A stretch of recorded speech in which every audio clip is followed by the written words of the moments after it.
Rowdy sheeter Suhas Shetty ಹತ್ಯೆ ಬಳಿಕ ಜಿಲ್ಲಾ ಪೊಲೀಸರು ನಕಲಿ ಅಕೌಂಟ್ಗಳ ವಿರುದ್ಧ ಸೂಕ್ತ ಕಟ್ಟುನಿಟ್ಟಿನ ಕ್ರಮ ಕೈಗೊಂಡಿದ್ದಾರೆ. ಸಾಮಾಜಿಕ ಜಾಲತಾಣಗಳಲ್ಲಿ ದುರುದ್ದೇಶದಿಂದ ಸುದ್ದಿ ಹಾಕುವವರ ವಿರುದ್ಧ ಪೊಲೀಸರು ಕ್ರಮ ತೆಗೆದುಕೊಂಡಿದ್ದಾರೆ. ನಕಲಿ ಅಕೌಂಟ್ಗಳ ಬಗ್ಗೆಯೂ ಕ್ರಮ ವಹಿಸಲಾಗುತ್ತೆ. ಒಟ್ಟಿನಲ್ಲಿ ಶಾಂತಿಯುತ ಸಮಾಜ ನಿರ್ಮಾಣ ಮಾಡುವುದು ಸರ್ಕಾರದ ಉದ್ದೇಶ ಅಂತ ದಕ್ಷಿಣ ಕನ್ನಡ ಜಿಲ್ಲಾ ಉಸ್ತುವಾರಿ ಸಚಿವ ದಿನೇಶ್ ಗುಂಡೂರಾವ್ ಹೇಳಿದ್ದಾರೆ. ನಗರದಲ್ಲಿ ಸುದ್ದಿಗಾರರ ಜೊತೆ ಮಾತನಾಡಿದ ಅವರು, ಸೈಬರ್ ಇಲಾಖೆ ಆಧುನೀಕರಣ, ಸಿಬ್ಬಂದಿಗಳ ಹೆಚ್ಚಳಕ್ಕೆ ಗೃಹ ಸಚಿವರ ಜೊತೆಗೆ ಮಾತನಾಡಿದ್ದೇವೆ ಅಂತ ಹೇಳಿದ್ರು. ರಾಜ್ಯದಲ್ಲಿ ಅನೇಕ ಹತ್ಯೆಗಳು ಆಗತ್ತೆ. ಇದನ್ನ ಪೊಲೀಸ್ ಇಲಾಖೆ ಸೂಕ್ತವಾಗಿ ತನಿಖೆ ನಡೆಸುತ್ತೆ. ಸುಹಾಸ್ ಶೆಟ್ಟಿ ಹತ್ಯೆ ಆರೋಪಿಗಳ ವಿರುದ್ಧ ಸೂಕ್ತ ಕಾನೂನು ಕ್ರಮ ಆಗತ್ತೆ. ಇನ್ನು ಹತ್ಯೆಯಾದವರ ಮನೆಗೆ ಸರ್ಕಾರದ ಜನಪ್ರತಿನಿಧಿಗಳು ಹೋಗಬೇಕು ಎನ್ನುವ ನಿಯಮವೇನು ಇಲ್ಲ ಅಂತ ಹೇಳಿದ್ರು. ಮುಸ್ಲಿಮರ ವಿರುದ್ಧ ಕೋಮು ಪ್ರಚೋದಕವಾಗಿ ಮಾತನಾಡಿರುವ ಹರೀಶ್ ಪೂಂಜಾ ಹೇಳಿಕೆ ಪ್ರಕರಣ ನ್ಯಾಯಾಲಯದ ಮೆಟ್ಟಿಲೇರಿದೆ. ಅವರ ಭಾಷೆ ಇಂತಹ ಪದ ಪ್ರಯೋಗಗಳನ್ನು ಓರ್ವ ಸುಸಂಸ್ಕೃತ ಸಭ್ಯ ವ್ಯಕ್ತಿ ಮಾಡೋದಿಲ್ಲ. ಅವರಂತಹ ಕೆಳಮಟ್ಟದ ವ್ಯಕ್ತಿಗಳಿಗೆ ಅವರ ಮನಸ್ಥಿತಿ ಬಗ್ಗೆ ನಾವು ಉತ್ತರ ಕೊಡೋದಿಲ್ಲ.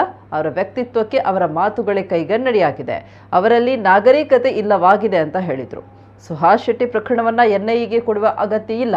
ಯಾಕೆಂದ್ರೆ ನಮ್ಮ ಪೊಲೀಸರೇ ಈ ಪ್ರಕರಣವನ್ನು ಅತ್ಯಂತ ಯಶಸ್ವಿಯಾಗಿ ಭೇದಿಸಿ ಎಲ್ಲ ವಿಚಾರಗಳನ್ನು ಹೊರ ತೆಗೆದಿದ್ದಾರೆ ಅಂತ ಹೇಳಿದರು. ನೋಡಿ, ನಾವಂತೂ ಪೊಲೀಸ್ ಅವ್ರಿಗೆ ಸ್ಪಷ್ಟವಾಗಿ ಹೇಳಿದ್ದೀವಿ.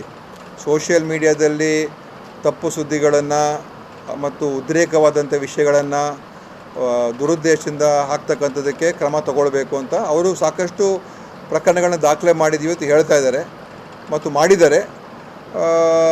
ಮತ್ತು ಅನೇಕ ಜನರ ಮೇಲೆ ಕ್ರಮ ಕೂಡ ತೊಗೊಂಡಿದ್ದಾರೆ. ಕೆಲವ್ರದೆಲ್ಲ ಏನಂದರೆ ಈ ಫೇಕ್ ಅಕೌಂಟ್ಗಳಿರ್ತದೆ, ಅದು ಯಾರ್ದು ಅಂತ ಗೊತ್ತಾಗೋದಿಲ್ಲ. ನಾವು ಅವರಿಗೆ ಬರೆದು ಈಗ ಫೇಸ್ಬುಕ್ಕಿಗೆ ಬರೆದು ತಿಳ್ಕೊಳ್ಳೋದು ಸುಮಾರು ಸಮಯ ಆಗೋಗ್ತದೆ. ಫೇಸ್ಬುಕ್ ಇರ್ಬೋದು, ಇನ್ಸ್ಟಾಗ್ರಾಮ್ ಇರ್ಬೋದು, ಇಂಥದಕ್ಕೆಲ್ಲ. ಸೊ ಅದು ಅಷ್ಟು ಸುಲಭವಾಗಿ ನಮಗೆ ಯಾರು ಅಂತ ಗೊತ್ತಾಗೋದಿಲ್ಲ, ಕೆಲವು ಫೇಕ್ ಅಕೌಂಟ್ಸ್. ಆದರೆ ಮಿಕ್ಕಿದ್ದು ಗೊತ್ತಾಗುವಂಥದ್ದು ಏನಿದೆ ಅದ್ರ ಮೇಲೆ ಅವ್ರ ಮೇಲೆಲ್ಲ ಕ್ರಮ ತೊಗೊಂಡಿದ್ದಾರೆ ಈಗಾಗಲೇ. ಇಲ್ಲ, ಮಾಡ್ತಾಯಿದ್ದಾರೆ, ಸೈಬರ್ ಸೆಂಟ್ರು ಮಾಡ್ತಾಯಿದ್ದಾರೆ ಮತ್ತು ಅದಕ್ಕೆ ಇನ್ನೂ ಅದನ್ನು ಸ್ಟ್ರೆಂಥನ್ ಮಾಡೋದಕ್ಕೂ ಕೂಡ ಕ್ರಮ ತೊಗೊಳ್ಬೇಕು ಅಂತ ನಿನ್ನೆ ನಮ್ಮ ಗೃಹ ಸಚಿವರು ಕೂಡ ಹೇಳ್ತಾಯಿದ್ರು. ಅದಕ್ಕೆ ಇನ್ನೂ ಏನೇನು ಅದಕ್ಕೆ ಅವಶ್ಯಕತೆ ಇದೆ ಅದನ್ನು ಆಧುನೀಕರಣಕ್ಕೆ ಮತ್ತು ಅದಕ್ಕೆ ಅಗತ್ಯ ಇನ್ನೂ ಹೆಚ್ಚು ಸಿಬ್ಬಂದಿ ಅದೇನಿದೆ ಅದನ್ನು ಕೂಡ ತೊಗೊಳ್ಳೋದಕ್ಕೆ ನಿನ್ನೆ ಗೃಹ ಸಚಿವರು ಕೂಡ ಹೇಳ್ತಾಯಿದ್ರು. ನೋಡಿ, ಈಗ ಅನೇಕ ಮರ್ಡರ್ಗಳಾಗ್ತದೆ. ಎಲ್ಲ ಮರ್ಡರು ಹತ್ಯೆಗಳು ಯಾವ ಕಾರಣಕ್ಕಾಗಿದೆ ಅದು ತಿಳ್ಕೊಂಡು ಅದರ ಅನುಸಾರ ಸರ್ಕಾರ ತನ್ನ ಜವಾಬ್ದಾರಿ ನಿರ್ವಹಣೆ ಮಾಡ್ತದೆ. ಸುಹಾಸ್ ಶೆಟ್ಟಿಯವರ ಹತ್ಯೆ ಯಾರು ಭಾಗಿಯಾಗಿದ್ದಾರೆ ಅವ್ರನ್ನೆಲ್ಲರೂ ಕೂಡ ಹಿಡಿದಾಕಬೇಕು, ಅವರಿಗೆ ಶಿಕ್ಷೆಯನ್ನು ಕೊಡ್ತಕ್ಕಂಥ ಕೆಲಸ ಆಗಬೇಕು. ಹಲವಾರು ಹತ್ಯೆಗಳು ಆಗ್ತಾನೇ ಇರ್ತದೆ. ಸೊ ಪ್ರತಿಯೊಂದು ಹತ್ಯೆಯಾಗಿರ್ತಕ್ಕಂಥವರ ಮನೆಗೆ ಸರ್ಕಾರದಿಂದ ಹೋಗಬೇಕು ಅಂತ ಆ ಥರದ್ದೇನಿಲ್ಲ. ಅವರು ಹರೀಶ್ ಪೂಂಜಾ ಅವರ ಹೇಳಿಕೆ ಅದಕ್ಕೆ ಅವರು ಈಗ FIR ಬುಕ್ ಆಗಿದೆ.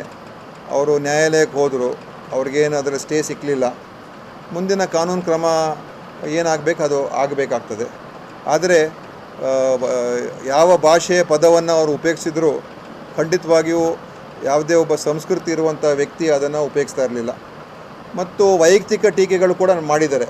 ನಾನು ಅದಕ್ಕೆ ಉತ್ತರ ಕೊಡೋಕ್ಕೆ ಹೋಗೋಲ್ಲ. ಯಾಕೆಂದರೆ ಆ ಒಂದು ಕೆಳಮಟ್ಟದ ಮತ್ತು ಒಂದು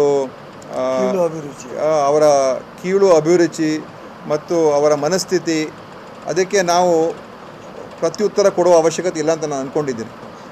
ಅವರ ನಡವಳಿಕೆ, ಅವರ ಒಂದು ವ್ಯಕ್ತಿತ್ವಕ್ಕೆ ಒಂದು ಕೈಗನ್ನಡಿ, ಆಯಿತಾ? ಅದನ್ನು ಅವರೇ ಅರ್ಥ ಮಾಡಿಕೊಂಡು ಅವರು ಭಾಳ ಧರ್ಮದ ಬಗ್ಗೆ ಮಾತಾಡ್ತಾರೆ. ನಾಗರಿಕತೆ ಇಲ್ಲದೆ ಹೋದರೆ ನಾವೇನು ಮಾಡೋದು ಹೇಳಿ?